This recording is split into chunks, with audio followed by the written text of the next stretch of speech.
Hai, para Sudaders, kumaha kabarna? Damang sadayana dengan saya si Otong kembali lagi di channel Ningali Film. Pada episode kali ini, kita akan membahas alur cerita dari film The Legend of Fuyou yang rilis pada tahun 2018 untuk bagian yang pertama. Dan tidak usah berlama-lama lagi, mari kita mulai ceritanya.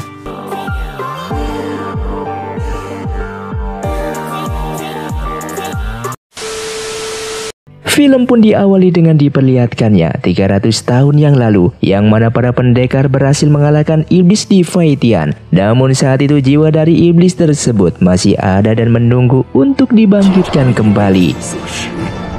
Sedangkan di tengah padang salju, terlihat seorang wanita bernama Fuyou yang berdiri tegak mengarah ke sebuah pagoda, yang di depannya terdapat prajurit berkuda yang terbuat dari lapisan es, sehingga mereka pun bertarung.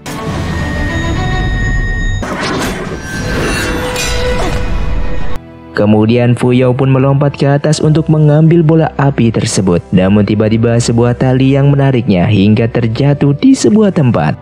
Lalu datanglah dua orang perempuan yang salah satu dari mereka merupakan kakak seperguruannya yang bernama Fei Yuan, dengan mengatakan akan membawa Fuyou kepada ketua perguruan dikarenakan ia telah memasuki area terlarang untuk berlatih. Namun Fuyou yang tidak menerima akan keputusan itu, ia pun segera melarikan diri dari sana.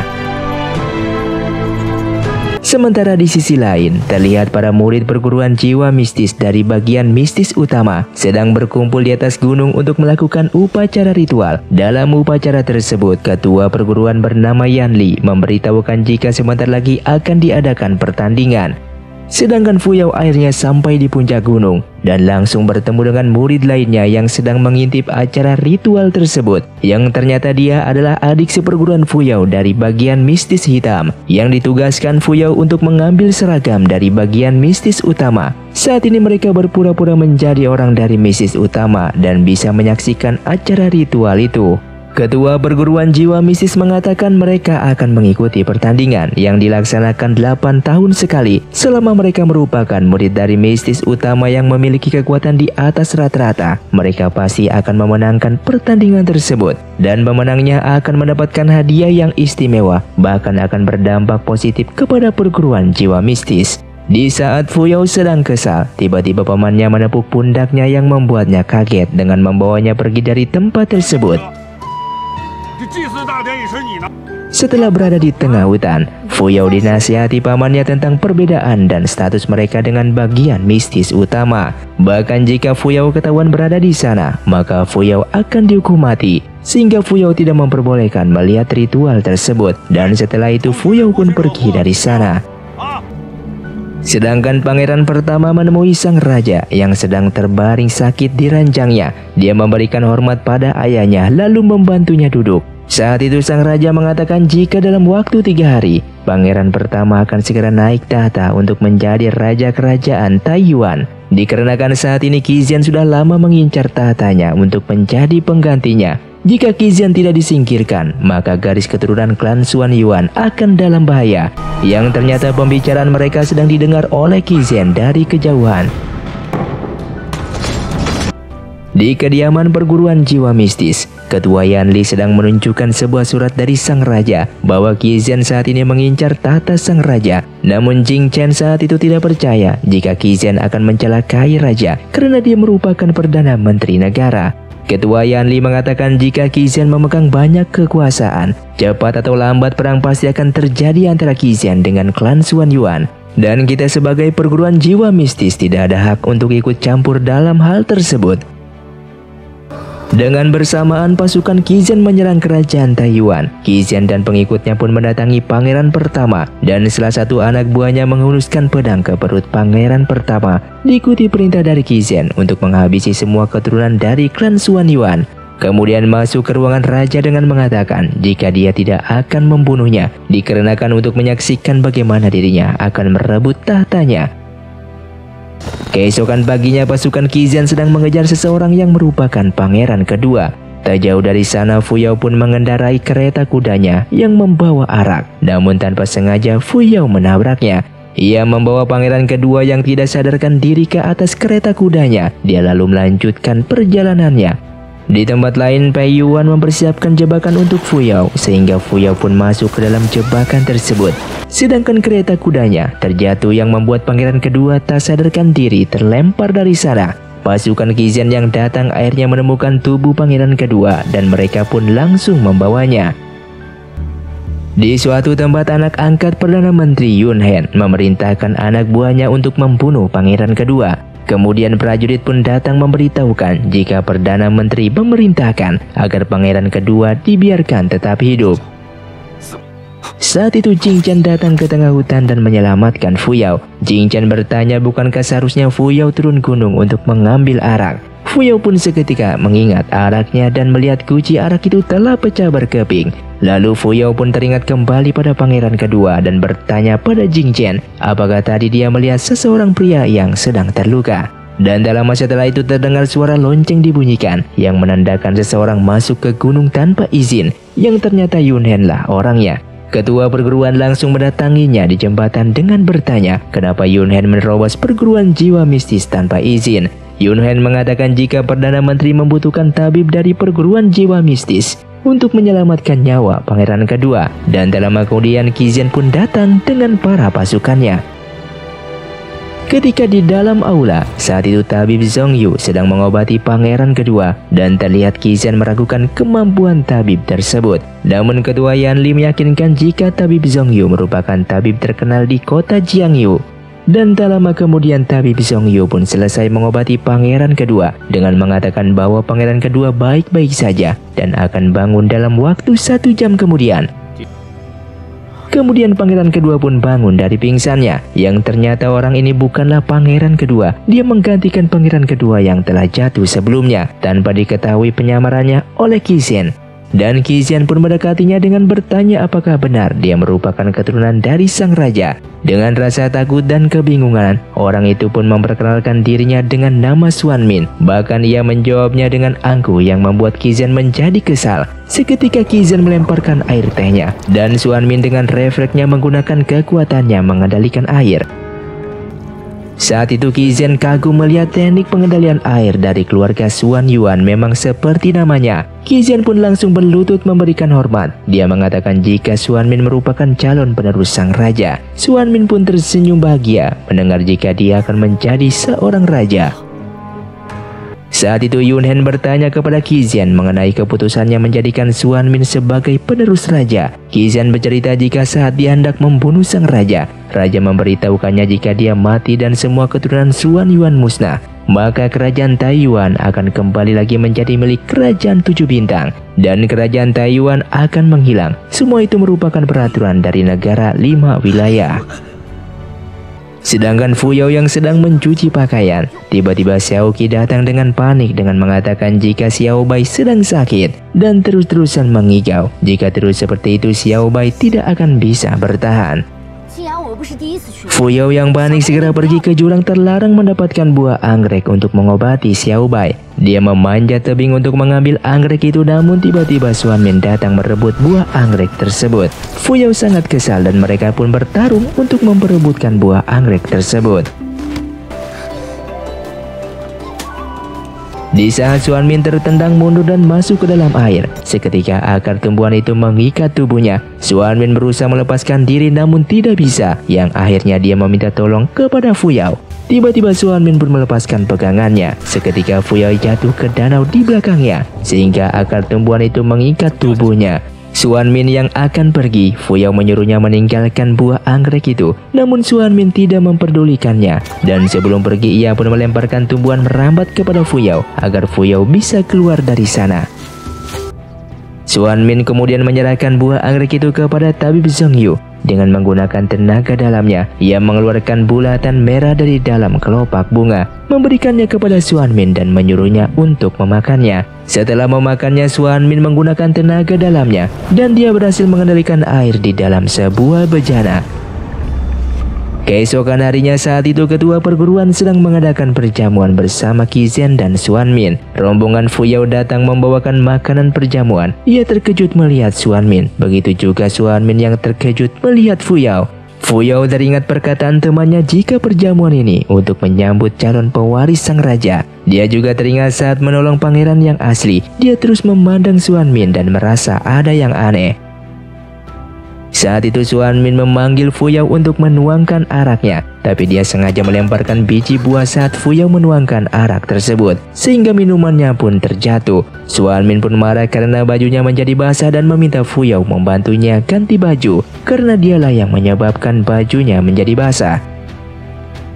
Ketika tiba di depan sebuah ruangan, Xuanmin menyuruh Yunhen yang mengikutinya untuk mengambilkan sebuah baju. Lalu dia meminta Fuyao masuk bersamanya. Xuanmin yang ingin mengingatkan pertemuan mereka di tebing terlarang. Namun Fuyao berpura-pura tidak mengenali Xuanmin. Diam-diam Fuyao memutar sesuatu di belakangnya hingga muncullah 2 rantai mengikat tangan Xuanmin. Fuyao mengaku bahwa di depannya ini merupakan pangeran Xuanmin yang palsu karena dia pernah melihat calon pewaris yang asli. Mendengar hal itu, Xuanmin terlihat sedikit terkejut. Ia ingin segera bernegosiasi dengan Fuyao, namun buah anggrek tersebut telah dimakan olehnya. Dan tak lama kemudian Xuanmin pun berhasil memutus rantai yang mengikatnya. Fuyao yang kesal pun kembali ke mistis hitam. Ia pun bertemu dengan Xiaoqi dan langsung menariknya untuk melihat keadaan Xiaobai. Yang ternyata Xiaobai itu merupakan seekor babi peliharaan mereka. Lalu Paman Zhao pun datang membawakan obat. Dia mengatakan jika obat itu dari Xuanmin yang katanya merupakan obat mujarab. Fuyao yang berlari ke perguruan jiwa mistis mencari Jing Chen. Setelah Paman Zhao memberitahunya jika Perdana Menteri menginginkan Jing Chen menikah dengan Fei Yun, sedangkan Jing Chen sendiri sedang bersama Fei Yun di tengah kebun bunga. Mereka membahas tentang pernikahan mereka. Meskipun tidak suka, tetapi Jing Chen tidak bisa menolak, dikarenakan Fei Yun merupakan keponakan dari Perdana Menteri Qi Zhen. Saat itu Fuyao melihat mereka berdua sangatlah mesra. Dia terlihat sangatlah sedih dan Fuyao pun lalu memilih untuk pergi dari sana. Fuyao yang pergi ke hutan untuk menenangkan diri, tapi ternyata Xuanmin mengikutinya. Xuanmin mengatakan jika mereka harus menyelesaikan apa yang telah terjadi hari ini karena Fuyao telah mengetahui penyamarannya. Namun Fuyao mengatakan jika dia hanyalah budak pembantu dari mistis hitam. Fuyao yang lagi bersedih pun pasrah jika Xuanmin akan membunuhnya. Tapi sepertinya Xuanmin tidak pernah berniat untuk membunuh Fuyao. Dan tiba-tiba seekor banteng raksasa keluar dari dalam rawa. Xuanmin menarik tangan Fuyao untuk melarikan diri dari sana. Namun hewan itu pun mengejar mereka hingga Xuanmin mengalihkan perhatiannya. Berkali-kali dia berusaha menghindari serangan banteng raksasa tersebut. Di saat Xuanmin sedang terdesak, Fuyao mencoba mengalihkan perhatian dengan memukulnya sebilah kayu pada sebuah pohon, sehingga banteng raksasa itu pun mengejar Fuyao.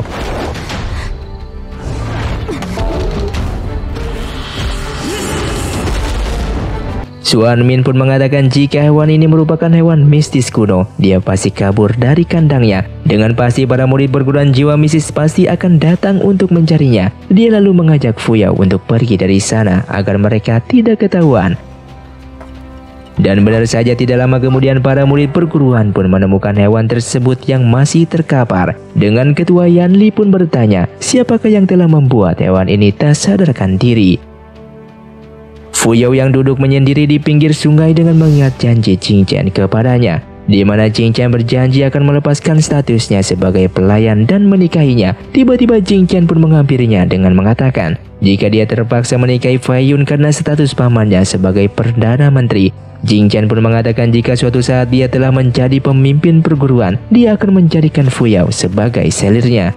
Fuyao pun terkejut, dia tidak menyangka jika Jing Chen memandangnya seperti itu. Baginya cinta itu tidak bisa dibagi dan Fuyao pun dengan tegas menolak keinginan Jing Chen. Dia memutuskan hubungan mereka lalu pergi meninggalkannya. Yang ternyata dari jauh Fei Yun melihat mereka berdua dan dia pun menjadi sangatlah marah dengan berencana akan mencelakai Fuyao. Di malam hari, seseorang berpakaian hitam pun masuk ke kamar Fuyao dan melukai jarinya hingga berdarah. Yang ternyata orang tersebut mengambil darah Fuyao, digunakan untuk didaftarkan sebagai peserta pertandingan.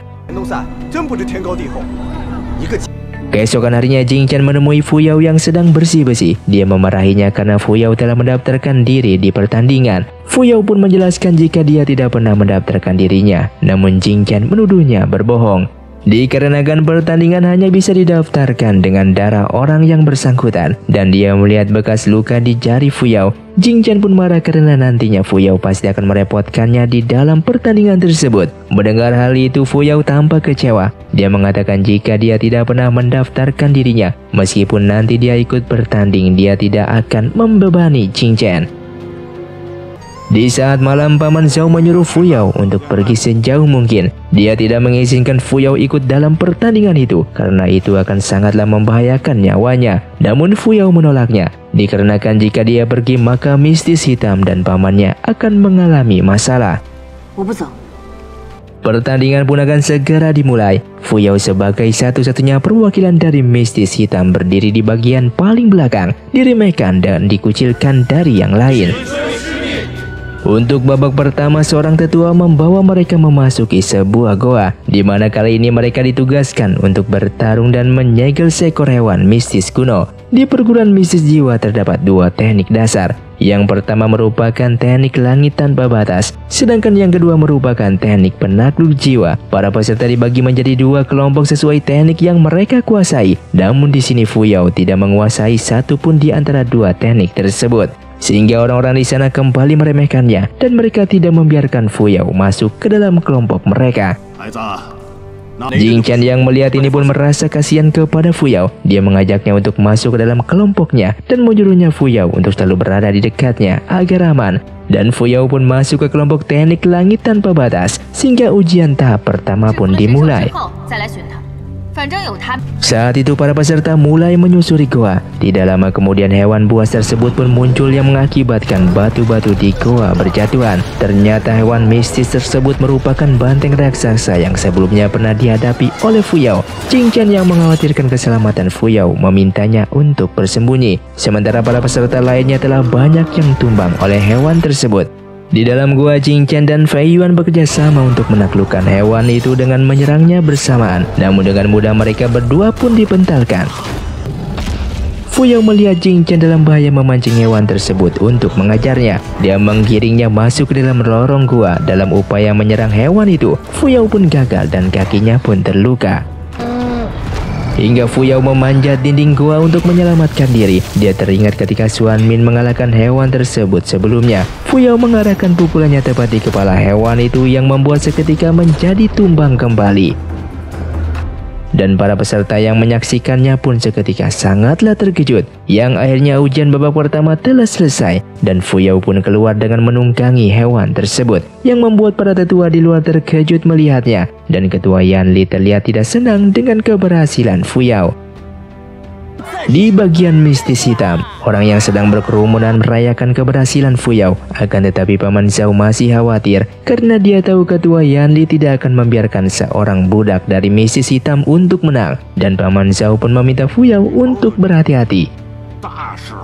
Sedangkan di bagian mistis utama, ketua Yan Li memarahi Jing Chen yang terluka karena menyelamatkan seorang wanita. Dia mengatakan agar jangan membiarkan Fuyao memasuki wilayah mistis utama atau dia akan menghukumnya sesuai peraturan. Di malam hari, Xuan Min menghampiri Fuyao yang duduk di pinggir danau. Dia memberikan botol obat kepada Fuyao untuk menghilangkan racun bekas cakar banteng sebelumnya. Dan dalam kesempatan itu, Xuan Yan kembali menggoda Fuyao yang membuat Fuyao memukulnya. Saat itu Fuyao menanyakan identitas Xuan Min yang sebenarnya. Sambil berlalu pergi, Xuan Min pun menjawabnya jika suatu saat dia akan mengatakannya. Fuyao yang sedang mencuci baju teringat pertemuan pertamanya dengan Xuan Min di lembah terlarang. Tiba-tiba seorang murid mistis utama mengantarkan baju milik Jing Chen yang berlumuran darah. Namun itu semua merupakan siasat Pei Yun untuk memancing Fuyao memasuki mistis utama. Fuyao yang merasa bersalah karena menjadi penyebab Jing Chen terluka, berniat mendatangi mistis utama. Dia memberikan obat dari Xuan Min kepada Jing Chen, dan Jing Chen sangat senang karena ternyata Fuyao masih peduli terhadapnya. Dia kembali membujuk Fuyao yang tetap melanjutkan hubungan mereka, namun Fuyao menolaknya. Dia mengatakan hubungan mereka terhalang oleh statusnya sebagai seorang budak, dan Fuyao pun lalu pergi dari sana. Di depan gerbang aula utama, tiba-tiba Fuyao dikepung oleh para murid dari perguruan jiwa mistis yang dipimpin oleh Pei Yuan. Saat ini Fuyao didakwa melanggar peraturan karena memasuki bagian mistis utama tanpa izin. Bukan hanya itu saja, ketua Yanli juga menuduhnya mencuri obat. Karena sebagai pelayan kecil tidak mungkin Fuyao bisa mendapatkan obat yang sangatlah berharga. Fuyao yang mendengar hal itu langsung menyangkal tuduhan tersebut, namun dia tidak bisa mengatakan yang sebenarnya karena dia tak bisa membuktikannya. Yang pada akhirnya Fuyao pun dihukum memasuki dunia tanpa emosi, membiarkan roh leluhur yang menentukan dia bersalah ataukah tidak. Saat ini rombongan Pei Yuan datang ke depan pintu dunia tanpa emosi. Dia sangatlah senang karena yakin Fuyao tidak akan selamat dari sana. Singkatnya, Fuyao yang sudah berada di dunia tanpa emosi yang dipenuhi oleh dinding es, tiba-tiba muncul dua buah pisau es yang menembus dada Fuyao, sehingga dia tergantung di dinding goa dan perlahan seluruh tubuhnya membeku diselimuti oleh es. Sedangkan Xuan Min datang bersama tikus peliharaannya. Dia menggunakan kekuatannya untuk mencairkan es dan menyelamatkan Fuyao. Dia terkejut melihat Fuyao yang ternyata masih hidup dengan menahan dingin yang menusuk tulangnya. Xuan Min lalu menggendong Fuyao keluar dari dunia tanpa emosi tersebut. Lalu seseorang melapor kepada Pei Yuan jika dia melihat Fuyao berhasil keluar dari dunia tanpa emosi. Pei Yuan seketika terkejut dan heran karena dari dulu belum ada yang pernah selamat dari sana. Saat itu Fuyao tersadar dari pingsannya. Xiao Qi yang sedang menjaganya segera memanggil Paman Zhao yang seketika sangatlah senang melihat Fuyao telah sadar kembali. Babak kedua pertandingan berburu peserta diharuskan berpasangan, yang mana setiap tim terdiri dari 2 orang. Bagi mereka yang tidak menemukan pasangan akan dipasangkan secara acak. Pagi harinya sebelum pergi, Fuyao menghampiri Paman Zhao. Hingga saat ini pamannya itu masih mengkhawatirkan keselamatan Fuyao. Dia lalu memberikan tongkatnya kepada Fuyao dan Fuyao pun tersenyum senang. Dia berjanji akan kembali dengan selamat dan meminta pamannya itu menyiapkan makanan enak untuknya nanti.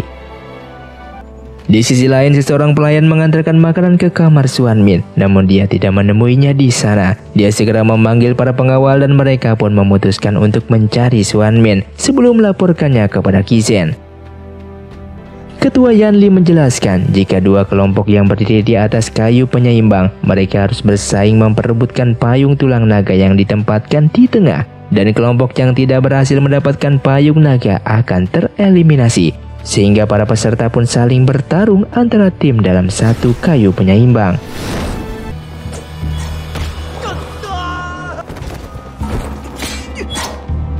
Terlihat Fuyao saat ini melawan 2 orang yang peserta lainnya dan dia pun hampir saja terjatuh.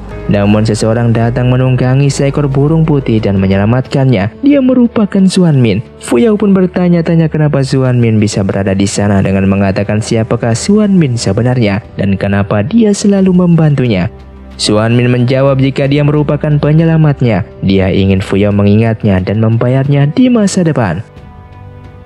Sedangkan Pei Yuan terlihat begitu kejam membantai lawannya tanpa ampun. Hingga Jing Chen pun menegurnya karena tega membunuh teman seperguruannya. Tapi Pei Yuan tidak peduli karena di matanya hanya ada kemenangan. Hidup orang lain tidak ada hubungan dengannya.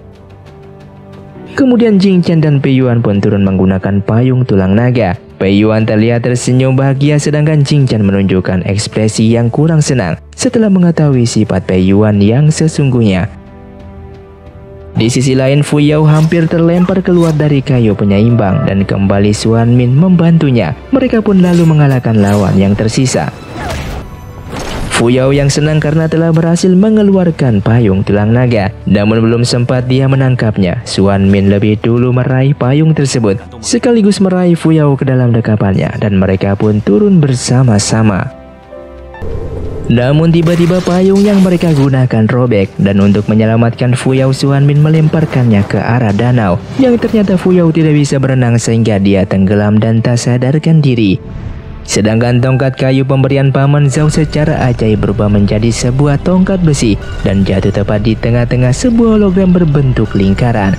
Tongkat besi itu seperti sebuah kunci hingga lingkaran hologram itu berputar-putar seolah terbuka. Tiba-tiba tubuh Fuyao melayang di atas dan terjatuh tepat di atas lingkaran hologram. Dia tersadar dan berusaha berdiri. Beberapa saat kemudian muncullah para manusia air. Dan di tangan Fuyao tiba-tiba tercipta sebilah pedang.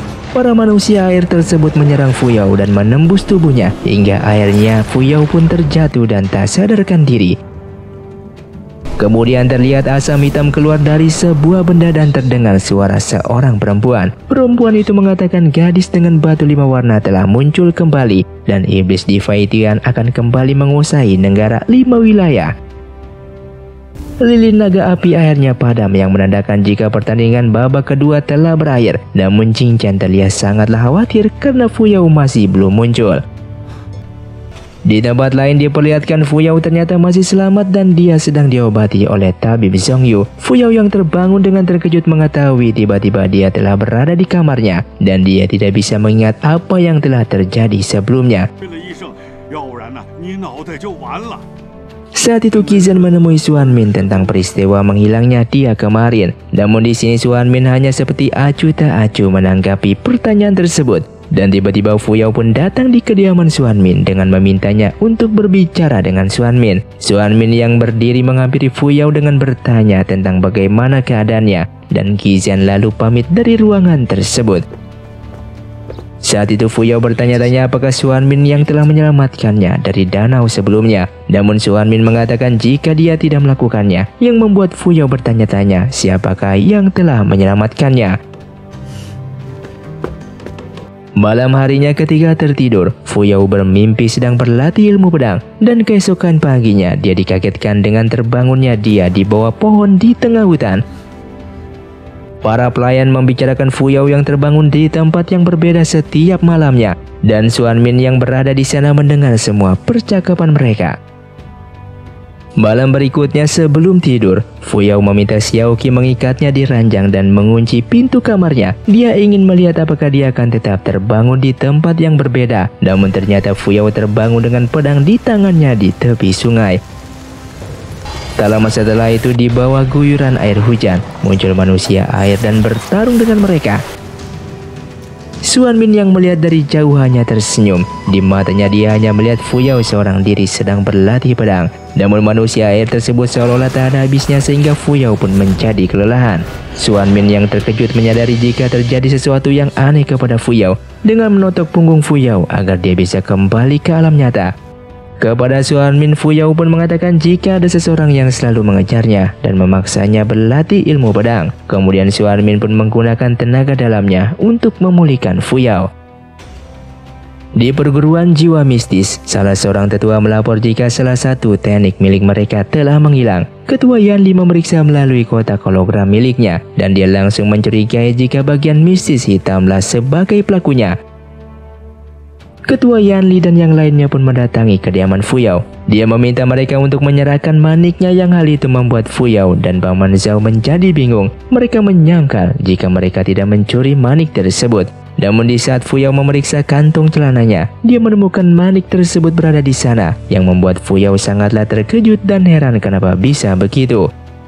Paman Zhao lalu segera menyerahkan manik itu kepada Ketua Yanli. Sambil bersujud dia pun meminta Ketua Yanli menghukum dirinya saja dan mengampuni Fuyao. Fuyao yang melihat pamannya bersujud merasa sangatlah kasihan dan meminta pamannya itu untuk berdiri kembali. Fuyao mengatakan jika dia tidak tahu kenapa manik tersebut ada padanya dan dikarenakan dia tahu peraturan pertandingan berburu di mana orang yang memiliki manik maka dia bisa mengikuti tahap ketiga pertandingan walaupun saat itu Fuyao tidak lulus di pertandingan yang kedua sehingga Ketua Yanli pun tidak bisa membantah perkataan Fuyao dan dia pun memenuhi keinginannya. Keesokan harinya Fuyao akan berpamit kepada pamannya untuk mengikuti pertandingan babak ketiga. Namun sepertinya Paman Zhao tidak ingin menemui Fuyao. Fuyao pun berlutut di depan kamar pamannya tersebut. Dia mengucapkan terima kasih atas jasa pamannya yang telah membesarkan dirinya selama ini. Fuyao yang sadar kemungkinan hal buruk akan terjadi kepada dirinya. Dia meminta pamannya menjaga diri baik-baik lalu pergi dari sana. Singkatnya pertandingan babak ketiga pun dimulai. Sang ketua memberikan penjelasan tentang aturan pertandingan di mana babak ketiga merupakan pertandingan duel 1 lawan 1. Namun untuk menentukan dua orang yang terakhir, mereka harus melewati dunia imajiner. Satu persatu mulai berjatuhan dan Pei Yuan pun juga gugur dalam ujian tersebut.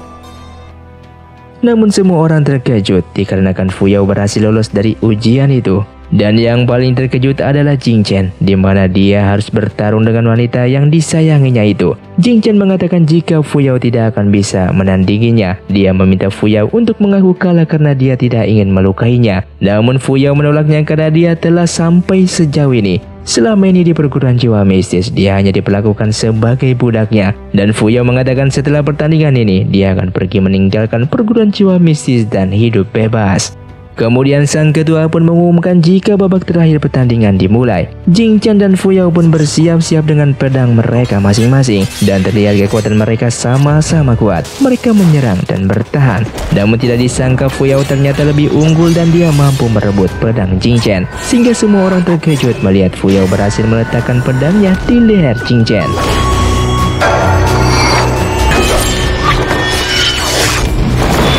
Fu Yao sengaja membiarkan Jing Chen mengambil pedangnya kembali. Dan di saat Jing Chen sudah siap untuk menyerang, tiba-tiba Fu Yao menjatuhkan pedangnya dan mengaku kalah. Dia lalu pergi dari sana bersama pamannya.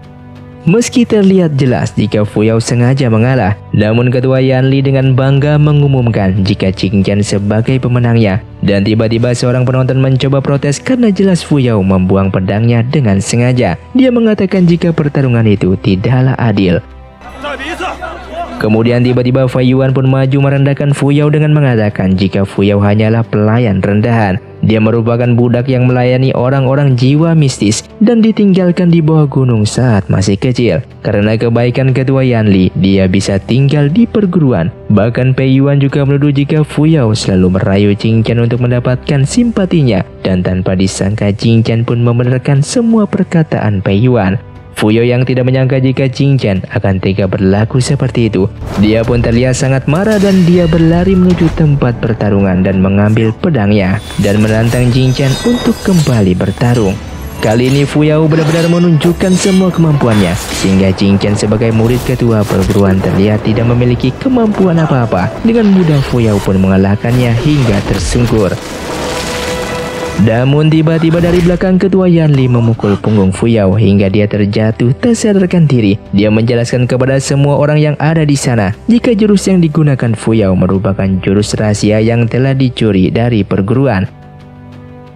Saat itu Fu Yao dikurung di sebuah ruangan dengan tangan dirantai. Ketua Yan Li datang dan menuduhnya telah mempelajari teknik rahasia secara diam-diam. Dia meminta Fu Yao untuk menyerahkan kitab kungfu tersebut. Fu Yao jelas tidak memilikinya karena selama ini dia belajar hanya melewati mimpi. Mendengar hal itu, ketua Yan Li pun pergi meninggalkan tempat tersebut.